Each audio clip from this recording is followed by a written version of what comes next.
नमस्कार साथियों, आज इवनिंग क्लास में अपन पहले वाले टॉपिक को आगे बढ़ाते हैं। पिछले वीडियो में मूल अधिकारों की हमने उत्पत्ति देख ली थी, इसका विकास देख लिया था, भारत में मूल अधिकारों की मांग का इतिहास देख लिया था। अब अपने मूल अधिकारों का संविधान में किस प्रकार से उल्लेख किया गया है, अनुच्छेद 12 से 35 तक, तो अपन इन अनुच्छेदों की व्यवस्थाएं देखेंगे। और अपना पहला अनुच्छेद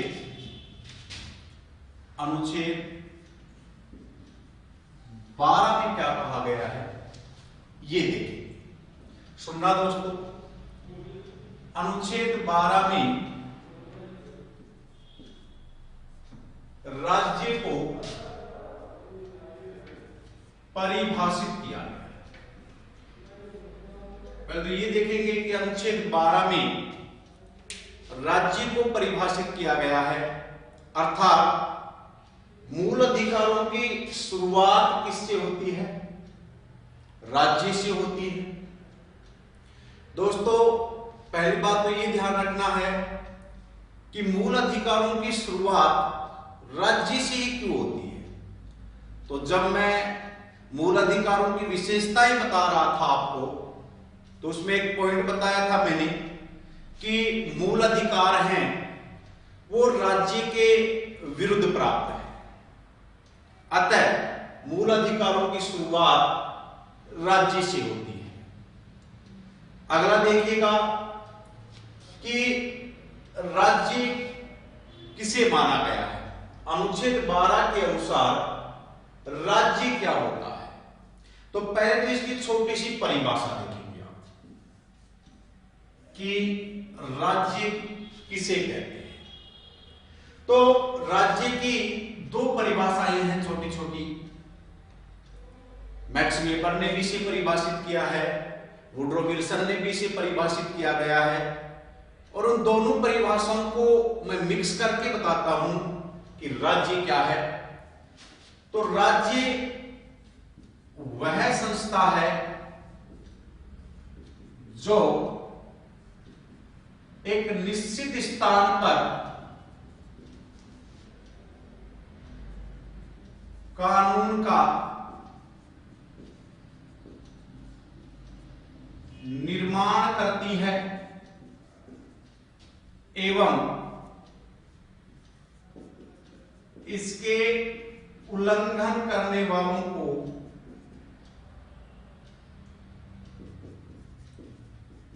दंड देने का अधिकार रखती हो, क्या कहलाता है? राज्य कहलाता है। यानी राज्य का मुख्य कार्य क्या है? कानून का निर्माण करना। और यदि कोई व्यक्ति राज्य द्वारा बनाए गए कानूनों का यदि उल्लंघन करे तो उसे वो दंड देने का अधिकार भी रखता है, उसे अपन क्या कहते हैं? राज्य। ये तो एक छोटी सी परिभाषा हो गई। इस परिभाषा में दो शब्द याद रखोगे, एक तो ऐसी संस्था जिसे कानून निर्माण करने का क्या हो? अधिकार हो, और दूसरी बात ये ध्यान रखेंगे कि जिसे दंड देने का भी क्या हो? अधिकार हो। क्या कहलाता है? राज्य कहलाता है। अब दोस्तों, अपन आगे की व्यवस्था देखते हैं कि संविधान के अनुसार अनुच्छेद 12 में कौन कौन सी इकाइयों को राज्य माना गया है। दोस्तों, बड़ा इंपॉर्टेंट पॉइंट है, सुनिएगा। अनुच्छेद 12 के अनुसार निम्न इकाइयों को राज्य माना गया है। पहला, संघ सरकार प्लस संसद। दूसरा है राज्य सरकार प्लस विधान मंडल। तीसरा है स्थानीय प्राधिकार या निकाय, और चौथा है अन्य प्राधिकार। ये जो 4 पॉइंट आ रहे हैं राज्य की परिभाषा में कि अनुच्छेद 12 के अनुसार कौन कौन सी इकाइयों को राज्य माना गया है, तो पहले मैंने आपको एक छोटी सी परिभाषा बताई कि जिसे कानून निर्माण करने का क्या हो, अधिकार हो, एवं इसके उल्लंघन करने वालों को दंड देने का अधिकार हो, क्या कहलाता है, राज्य। अब अनुच्छेद 12 के अनुसार पहली इकाई जो राज्य में शामिल है वो है संघ सरकार प्लस संसद, क्योंकि ये दोनों ही किसका निर्माण करते हैं, कानून का निर्माण करते हैं। इसके बाद में संघ सरकार के नीचे आ रही है राज्य सरकार, स्टेट गवर्नमेंट, प्लस विधानमंडल, ये दोनों भी कानून का निर्माण करते हैं। इसके बाद तीसरा जो पॉइंट आ रहा है स्थानीय प्राधिकार। स्थानीय प्राधिकार का मतलब है लोकल गवर्नमेंट। लोकल गवर्नमेंट भी कानून का अथॉराइज क्या करती है, निर्माण करती है। इसलिए तीनों की तीनों इकाइयां किसमें शामिल की गई है, राज्य में शामिल की गई है। लेकिन दोस्तों ये चौथा पॉइंट जरूर याद रखना है, अन्य प्राधिकार। और दोस्तों ये समझने लायक पॉइंट अनुच्छेद 12 के अंदर कि अन्य कौन से निकाय, प्राधिकार का मतलब क्या है, निकाय, कि अन्य कौन से निकाय अनुच्छेद 12 के अनुसार राज्य माने जाएंगे। तो सुनना कि अन्य प्राधिकार में कौन कौन से निकाय होंगे।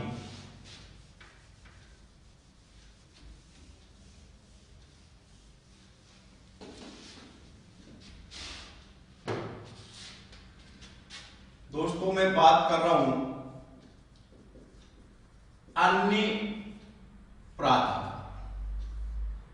देखिएगा अन्य प्राधिकार में जो राज्य में शामिल किए गए हैं, संविधान में यहां पर अनेक वाद आए हैं और उन्हें वादों में, डिबेट्स में अन्य प्राधिकार को एक्सप्लेन किया गया है। अपन यहां पे एक डिबेट देखेंगे, एक वाद देखेंगे, जिस वाद में बिल्कुल तय स्पष्ट किया गया है कि अनुच्छेद 12 में अन्य प्राधिकार में क्या क्या शामिल है। तो यहां पे डिबेट है अजय हाशिया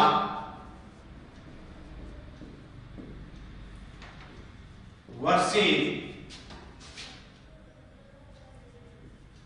माजीबरवा। इसको आप ध्यान रखेंगे कि अजय हाशियावाद में अनुच्छेद 12 के अंदर अन्य प्राधिकार में कौन कौन सी इकाइयों को शामिल किया गया। आप सिर्फ इतना ध्यान रखिए, अजय हाशियावाद। देखिएगा इसमें पहला पॉइंट माना है कि वे संस्थाएं जो संविधान एवं संसद के द्वारा निर्मित हैं, वो अनुच्छेद 12 के अनुसार राज्य माने जाएंगे। पहला पॉइंट क्लियर सब, कि जो संस्थाएं संविधान के द्वारा निर्मित हैं या संसद ने कोई कानून बना करके उनका निर्माण किया है, वो सारी संस्थाएं अनुच्छेद 12 के अनुसार क्या मानी जाएंगी, राज्य मानी जाएंगी। दूसरा है वे निकाय जिनकी प्रकृति सार्वजनिक महत्व की है। याद रखिएगा दोस्तों, वे निकाय जिनकी प्रकृति सार्वजनिक महत्व की है, जो पब्लिक के लिए कार्य करते हैं, वे सभी निकाय भी अनुच्छेद 12 के अनुसार क्या माने जाएंगे? राज्य माने जाएंगे। जैसे अपन कह सकते हैं एनजीओ, एलआईसी। इसके बाद में तीसरा है वे निकाय जिन पर सरकार का नियंत्रण है, कि वे सभी निकाय भारत में जिन पे गवर्नमेंट का क्या है? नियंत्रण है, वो सभी के सभी निकाय भी अनुच्छेद 12 के अनुसार किसमें शामिल है? राज्य में शामिल है। इसके बाद चौथा पॉइंट है वे संस्थाएं या बॉडी या निकाय जो राज्य द्वारा वित्तीय सहायता प्राप्त है। दोबारा याद रखिएगा, वे संस्थाएं या बॉडी जो राज्य द्वारा वित्तीय का मतलब धन से संबंधित, कि जिन संस्थाओं को सरकार वित्तीय सहायता देती है, वो सभी संस्थाएं भी अनुच्छेद 12 के अनुसार राज्य माने जाएंगे। अब दोस्तों ये पॉइंट हो गया अनुच्छेद 12, जिसमें हमने द स्टेट को परिभाषित किया है, राज्य को परिभाषित किया है, और राज्य में 4 प्रकार के पॉइंट आ रहे हैं, 4 प्रकार की इकाइयां शामिल हैं। एक तो है संघ सरकार प्लस संसद, दूसरा है राज्य सरकार प्लस विधानमंडल, तीसरा है स्थानीय निकाय, जिसमें अपन कहते हैं ग्राम पंचायत है, नगर पालिका है, जिला बोर्ड है। इसके बाद में अन्य प्राधिकार। ये इंपॉर्टेंट पॉइंट है दोस्तों, समझने लायक पॉइंट है। यहां से आपके क्वेश्चन निकलते भी रहते हैं कि कौन कौन से निकाय हैं जो राज्य के अंदर शामिल है। तो ये अजय हाशियावाद याद रखोगे आप। इस वाद में 3-4 पॉइंट समझाए गए हैं। पहला है कि वे निकाय या संस्था जो संविधान या संसद के द्वारा निर्मित हैं, वो सभी निकाय क्या माने जाएंगे? राज्य माने जाएंगे। दूसरा था वे निकाय जिनकी प्रकृति सार्वजनिक महत्व की है, वो भी अनुच्छेद 12 के अनुसार राज्य माने जाएंगे। तीसरा है वे निकाय जिन पे सरकार का क्या है? नियंत्रण है, वो निकाय भी अनुच्छेद 12 के अनुसार क्या माने जाएंगे? राज्य माने जाएंगे। फिर चौथा है वे निकाय जो राज्य द्वारा वित्तीय सहायता प्राप्त हैं, वो सभी निकाय भी अनुच्छेद 12 के अनुसार राज्य माने जाएंगे। अब दोस्तों इसमें एक अपवाद जरूर याद रखना है, जो पूछा भी गया है कि कौन कौन सी इकाइयां राज्य में शामिल नहीं मानी गई हैं। पहली है एनसीईआरटी। याद रखिएगा दोस्तों, एनसीईआरटी है वो अनुच्छेद 12 के अनुसार ये जो बिंदु हैं, इन बिंदु के मापदंड पे खरा नहीं उतरता है, इसलिए एनसीईआरटी को अनुच्छेद 12 के अनुसार राज्य नहीं माना गया। दूसरा है न्यायपालिका। न्यायपालिका भी अनुच्छेद 12 के अनुसार राज्य नहीं है। तीसरा है बीसीसीआई, भारतीय क्रिकेट बोर्ड। बीसीसीआई को भी अनुच्छेद 12 के अनुसार राज्य नहीं माना गया है। चौथा है वक्फ बोर्ड। इसको भी अनुच्छेद 12 के अनुसार राज्य नहीं माना गया है। तो ये अपवाद जरूर याद रखेंगे कि अनुच्छेद 12 के अनुसार कौन कौन सी इकाइयां राज्य में शामिल नहीं होंगी। दोबारा बता रहा हूं दोस्तों, एनसीईआरटी, न्यायपालिका, बीसीसीआई और वक्फ बोर्ड, ये सभी के सभी राज्य में शामिल नहीं है। ये था दोस्तों अपना अनुच्छेद 12। अब अपन दोस्तों बात करेंगे अनुच्छेद 13। देखिएगा दोस्तों, अनुच्छेद जो 13 है वो एग्जाम की दृष्टि से वेरी वेरी इंपॉर्टेंट, बड़े आराम से समझना है कि अनुच्छेद 13 के तहत क्या व्यवस्थाएं दी गई हैं। तो पहली बात तो अगर मैं सामान्य वर्ड की बात करूं, पूरे अनुच्छेद 13 की बात करूं, तो पूरे अनुच्छेद 13 में एक शब्द निकल करके आता है न्यायिक पुनरावलोकन। अर्थात अनुच्छेद 13 में न्यायिक पुनरावलोकन शब्द को परिभाषित किया गया है। पहली बात तो छोटी सी ये बात ध्यान रखेंगे कि अनुच्छेद 13 में किसको परिभाषित किया गया है, न्यायिक पुनरावलोकन। अब दोस्तों ये देखिएगा कि न्यायिक पुनरावलोकन होता क्या है, इसकी उत्पत्ति कहां से हुई है, क्या मामले में सामने आया है।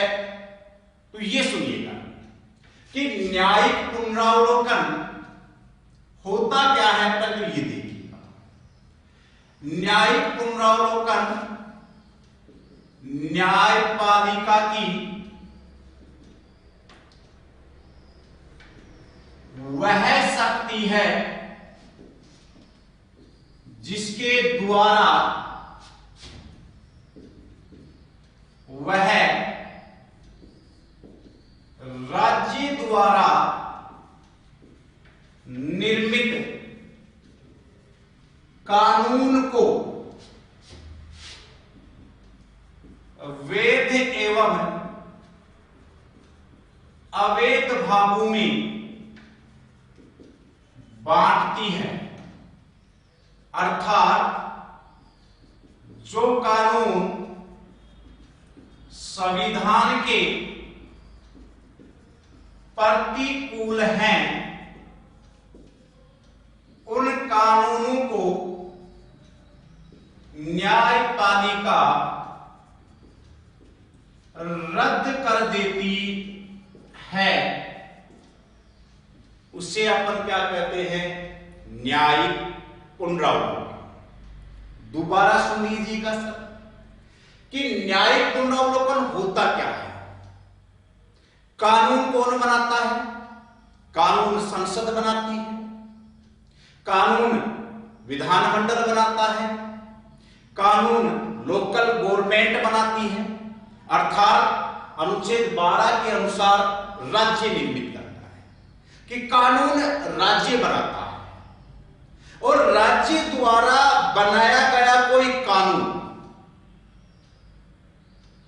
वो संविधान के प्रतिकूल है और एक है अनुकूल।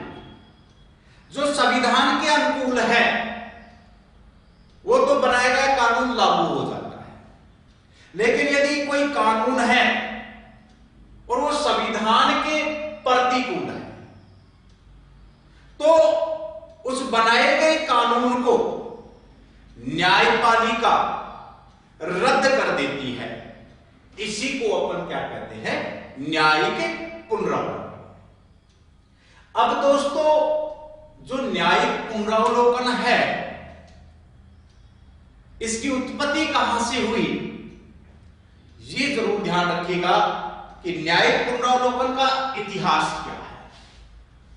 सुनिएगा दोस्तों,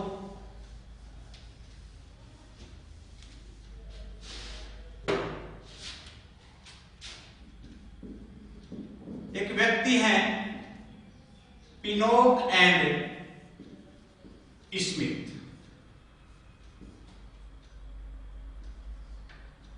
पिनोक और स्मिथ का मानना है कि न्यायिक पुनरावलोकन की उत्पत्ति या विकास कहां पर हुआ था विश्व में सर्वप्रथम?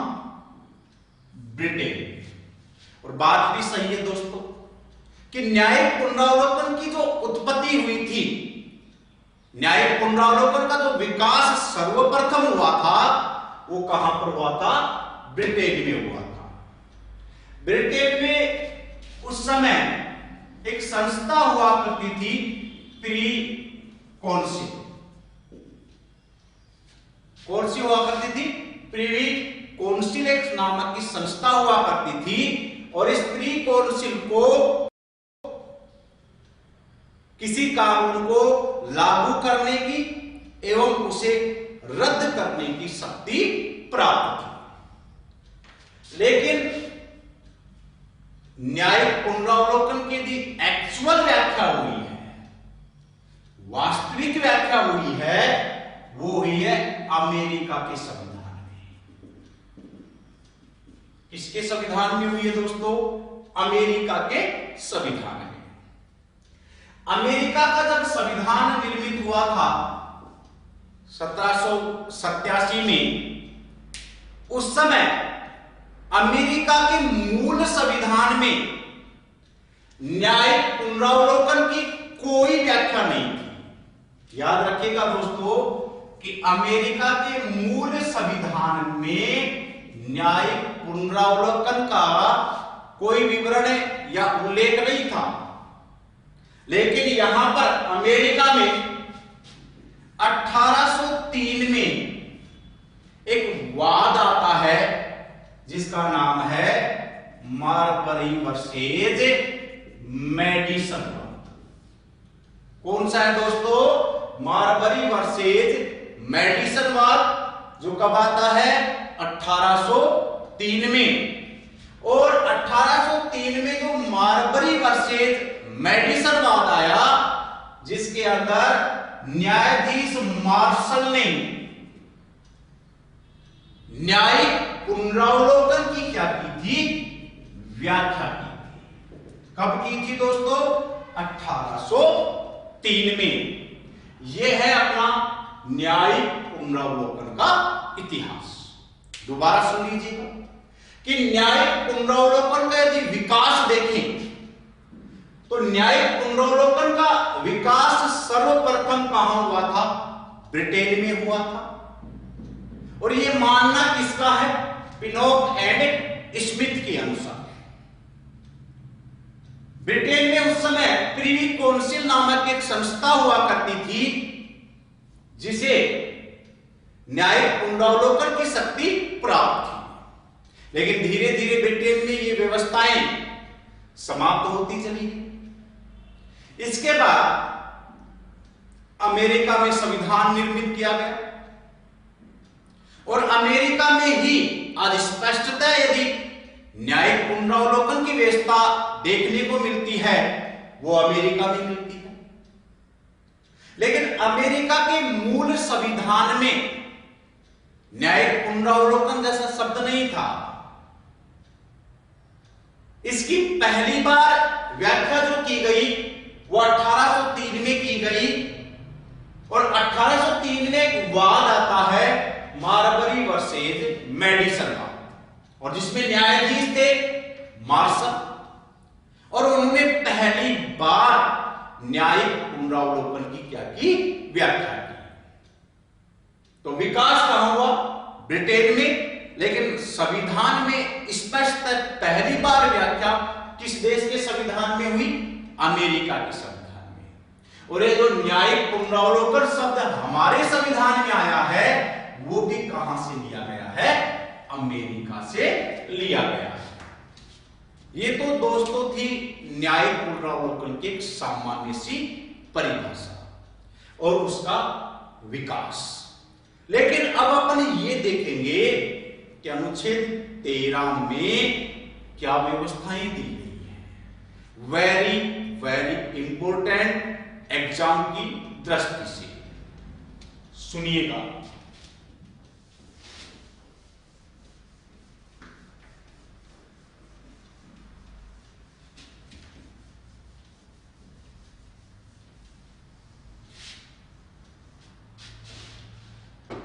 दोस्तों संविधान के अनुसार अनुच्छेद 13 के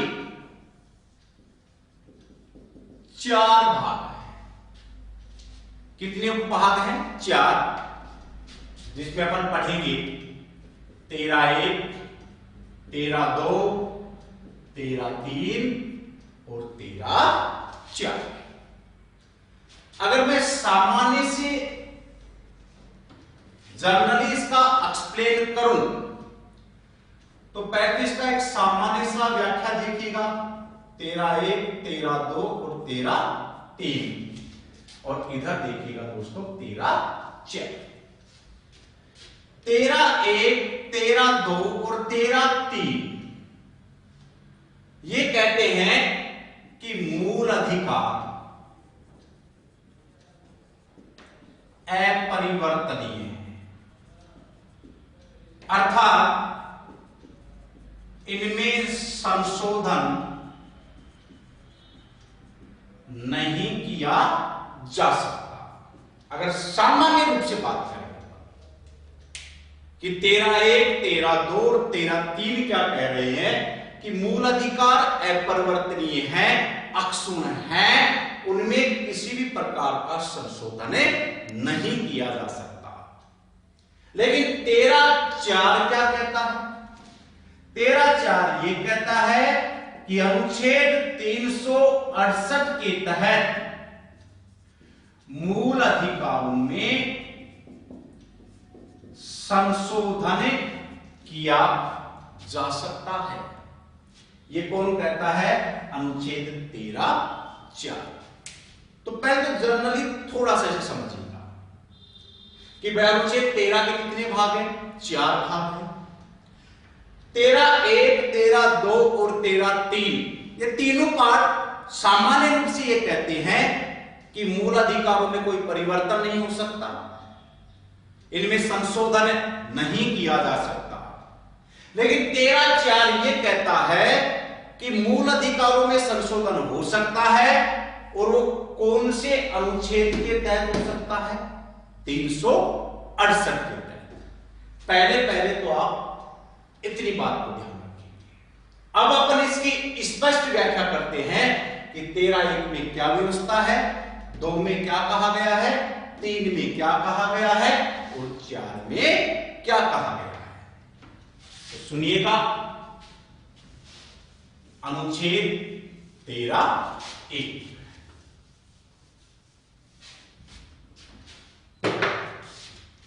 देखिएगा। अनुच्छेद 13(1) क्या कहता है कि संविधान के पूर्व में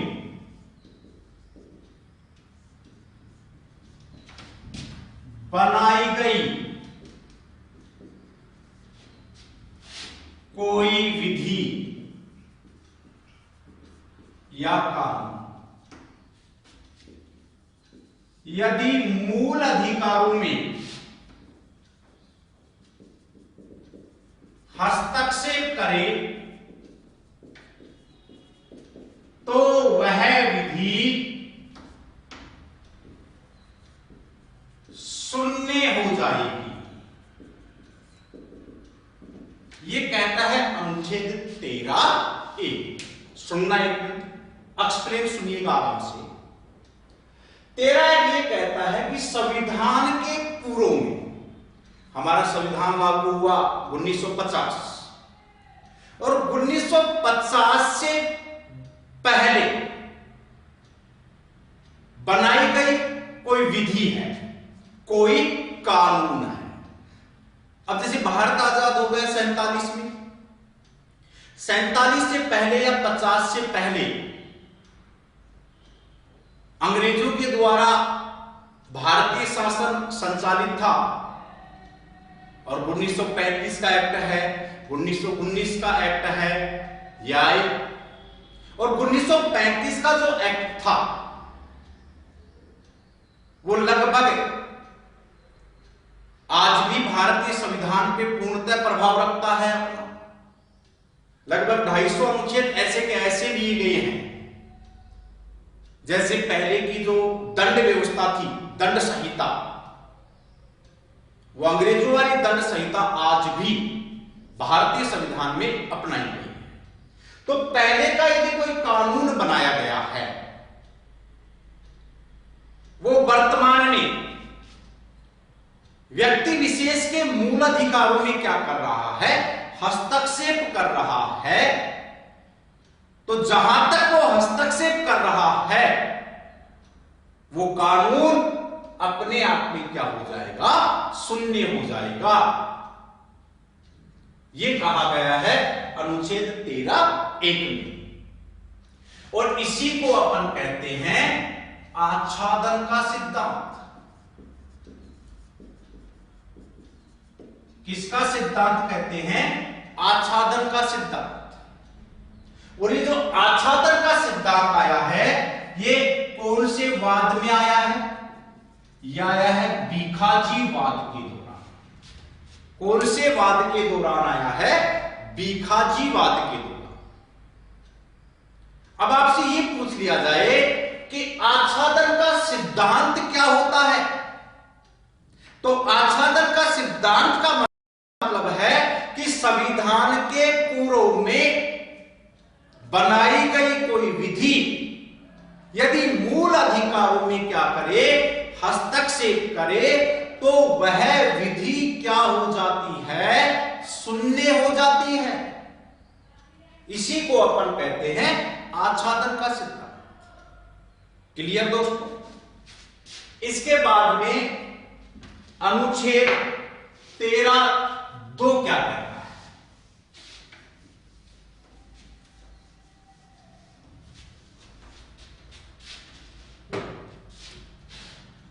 अनुच्छेद 13(2) ये कहता है कि राज्य द्वारा निर्मित कोई कानून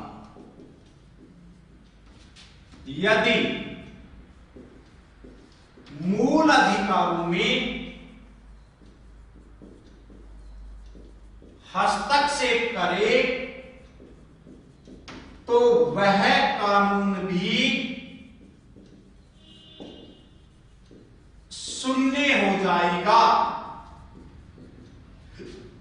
यह कहा गया है अनुच्छेद 13(2) में। देखिएगा 13(1) पूर्व की विधि की बात करता है, संविधान से पहले की विधि की बात करता है, और 13(2) राज्य द्वारा निर्मित, अर्थात ये बात करता है वर्तमान विधि की, कि राज्य ने वर्तमान में कोई कानून बनाया है, और यदि वो कानून मूल अधिकारों में हस्तक्षेप करता है तो वर्तमान में बनाया गया कानून भी जहां तक वो मूल अधिकारों में हस्तक्षेप करेगा वहां तक वो क्या हो जाएगा, शून्य। इसी को अपन एक वाद, एक सिद्धांत कहते हैं पृथक्करण का सिद्धांत। कौन सा सिद्धांत कहते हैं दोस्तों? पृथक्करण का सिद्धांत। और 13(2) में ही, दोबारा सुनो, 13(2) में ही न्यायिक पुनरावलोकन की व्यवस्था मिलती है। किसकी व्यवस्था मिलती है? न्यायिक पुनरावलोकन की। अब इस पृथक्करण के सिद्धांत को समझिएगा कि पृथक्करण का सिद्धांत क्या है। देखो नाम से थोड़ा सा मालूम हो रहा है, पृथक्करण का मतलब है अलग अलग करना, डिवाइड करना। अब न्यायपालिका किसे डिवाइड करेगी, किसे पृथक करेगी? तो कहा गया है कि सरकार ने कोई वर्तमान में कानून बनाया है और जो कानून बनाया है उसका कुछ भाग मूल अधिकारों में हस्तक्षेप करता है तो पृथक्करण का सिद्धांत ये कहता है कि जो कानून सरकार ने बनाया है उस कानून के वैध और अवैध भाग में बांटना। जैसे अभी मैंने बताया कि कोई कानून बनाया है, जैसे ये कानून है और इसका कुछ भाग मूल अधिकारों में क्या करता है, हस्तक्षेप करता है, तो पृथक्करण के सिद्धांत के द्वारा कहा गया है कि जो भाग हस्तक्षेप कर रहा है उसे न्यायपालिका रद्द कर देती है, अर्थात अवैध भाग को हटा देती है और शेष जो वैध भाग है, सही भाग है, उसे क्या कर देती है, लागू कर देती है। इसी को अपन क्या कहते हैं, पृथक्करण का सिद्धांत, या इसका दूसरा नाम है आंशिक विभेदीकरण का सिद्धांत। कौन सा सिद्धांत दोस्तों, आंशिक विभेदीकरण का सिद्धांत भी से कहते हैं। तो ये था अपना अनुच्छेद 13(2).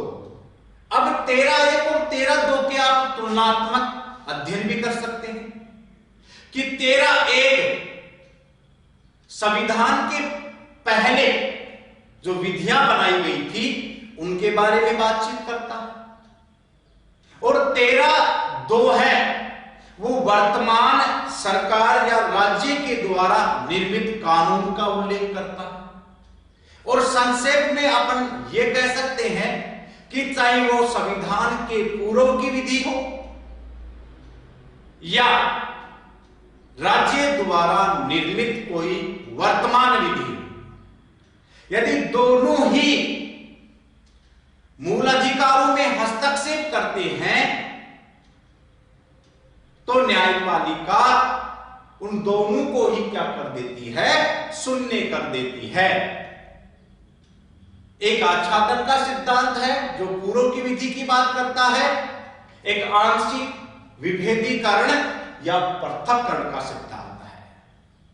आच्छादन का सिद्धांत जो जुड़ा है वो जुड़ा है भिखाजीवाद के दौरान।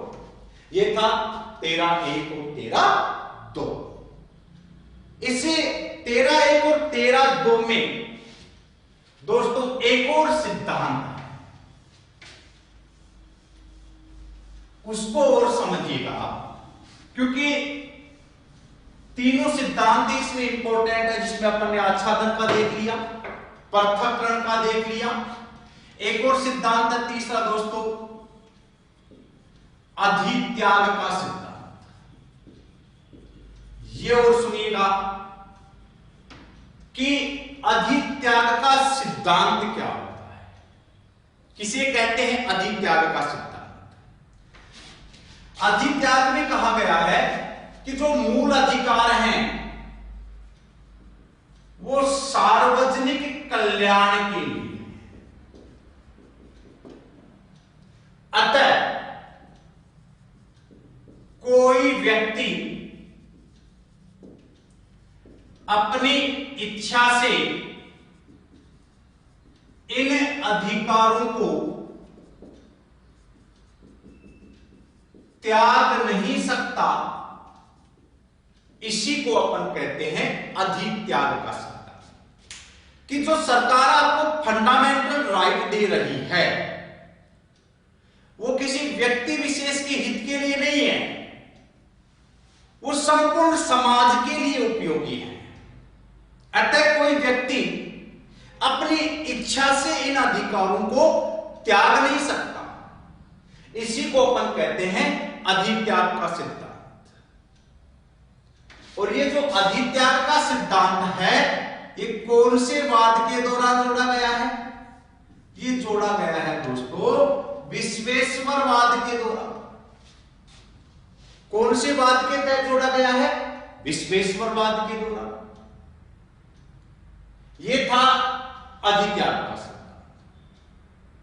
अब क्वेश्चन ये आ जाए आपके सामने कि आच्छादन का सिद्धांत, पृथक्करण का सिद्धांत एवं अधित्याग का सिद्धांत संविधान के कौन से अनुच्छेद से संबंधित है? तो दोस्तों इसमें ऑप्शन ए आ गया, जैसे 12, बी 14, सी 13, डी 15। तो आपका राइट आंसर क्या हो जाएगा सर? सी, अनुच्छेद 13। क्या अनुच्छेद 13 से ये तीनों सिद्धांत संबंधित हैं। तो दोस्तों यहां तक आपके समझ में आ गया होगा। कंसेप्ट में गड़बड़ नहीं होनी चाहिए दोस्तों। ये तो थी 13(1) और 13(2) की बात। अब अपन उल्लेख करते हैं अनुच्छेद 13(3) का, कि 13(3) में क्या था? देखिएगा 13(3) में विधि ओब्लिग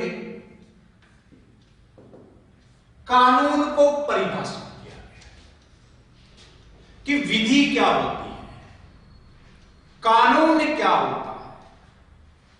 तो विधि ओब्लिग कानून क्या है?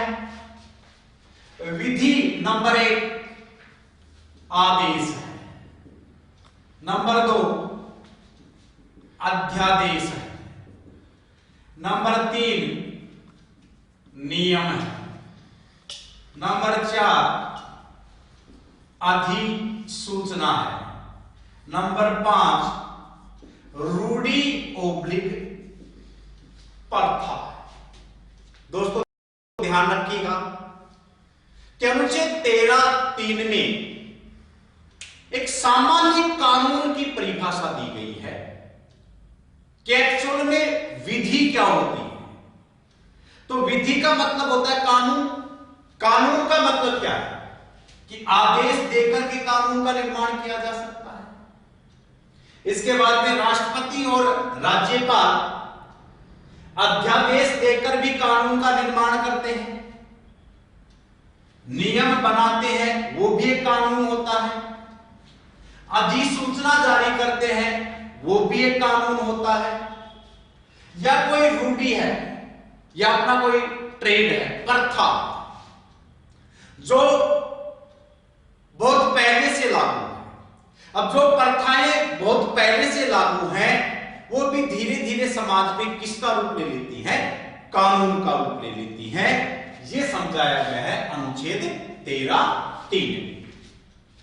दोबारा सुन लो दोस्तों कि 13(3) में कानून को परिभाषित किया गया है कि एक्चुअल में लॉ क्या होती है, एक सामान्य कानून क्या होता है। तो याद रखिएगा, सामान्य कानून आदेश है, अध्यादेश है, नियम है, उपविधि है, अधिसूचना है, रूढ़ि है और प्रथा है। ये सारे के सारे जो कंसेप्ट है वो अनुच्छेद 13(3) से जुड़े हुए हैं। अब सीधा एक क्वेश्चन आ जाए कि विधि की परिभाषा संविधान के किस अनुच्छेद में परिभाषित की गई है? 13(3) में परिभाषित की गई है। संविधान के अनुसार या 13(3) के अनुसार विधि किसे मानी गई है? तो ये वर्ड आप याद रखेंगे कि 13(3) में विधि क्या है? आदेश है, अध्यादेश है, नियम है, अधिसूचना है, रूढ़ि है और एक प्रथा है।